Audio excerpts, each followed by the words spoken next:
Mummy આજકાલ તમારું ધ્યાન ક્યાં રહે છે? કેવું જમવાનું બનાવ્યું તું? કેમ શું થયું? અરે હું થયું હવે? નહીં મીઠાનો હરખો સ્વાદ આવે કે નો કાંઈ મસાલાનો સ્વાદ આવે. આની કરતા તો બહાર જમી લેવું સારું. એવું હતું? હા મમ્મી, ભાવિન સાચું જ કહે છે. હમણાંથી તમારું જમવાનું સાવ ટેસ્ટ વિનાનું જ હોય છે. તો હું પણ સાચી વાત છે.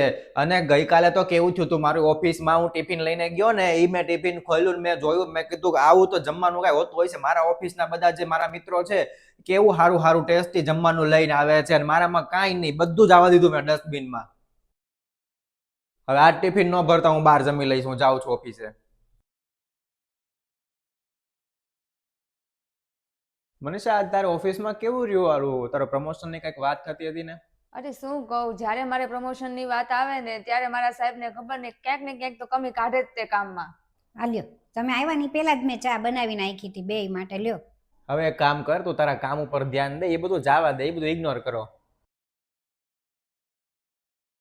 કરું તું છું, હવે કેટલું કરવું મારે? અરે મમ્મી, તમારા હાથનું જમવાનું એટલે વર્લ્ડ બેસ્ટ છે. મને એમાંય તે તમારા હાથનું ઊંધિયું એટલે ઓહો હો, બધા આમ આંગળી ચાટતા રહી જાય. ભાવિન, મમ્મી હજી નથી ઉઠ્યા, 8 વાગ્યા છે, હજી બ્રેકફાસ્ટ નથી બન્યો. શું કરવાનું? તમે વાત કરો ને જઈને. મમ્મી, બધું બરાબર તો છે ને? હા, મને શું થવાનું હતું? મમ્મી, તો આ ચા નાસ્તો ન બનાવ્યો તમે? ના ના, આજે મારું મન નથી. તમે એક કામ કરો ને બહારથી મગાવી લો.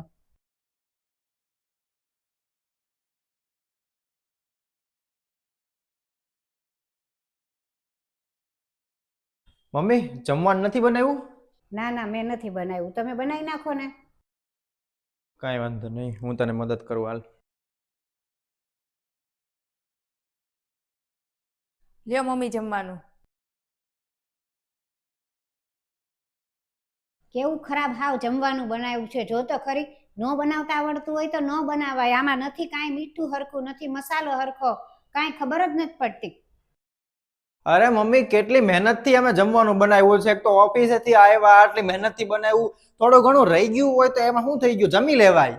અને મેં તને નાનેથી મોટો કર્યો, અત્યાર સુધી મેં કેટલી મહેનત કરી, અને દરેક વખતે તને સારું સારું સારું જમવાનું બનાવીને દીધું, તોય હવે તને મારું બનાવેલું નથી ગમતું. અને બહાર મોંઘી મોંઘી હોટલમાં તું જમવા જાસ, એ તને ગમે છે. અને મને ખબર છે કે તને ઘરનું ખાવાનું જ પચે છે, બહારનું પચતું નથી. તોય તે અને મારું બનાવેલું તને હવે સ્વાદ વગરનું લાગે છે, અને તું કચરા પેટીમાં નાખી દેસ. એની કરતા એક કામ કરને, રાંધવા વાળી જ રાખી દે. અને મારી હવે ઉંમર થઈ ગઈ, તો કદાચ મારા હાથેથી નહીં સારું બનતું હોય, એટલે કદાચ તને નહીં ભાવતું હોય.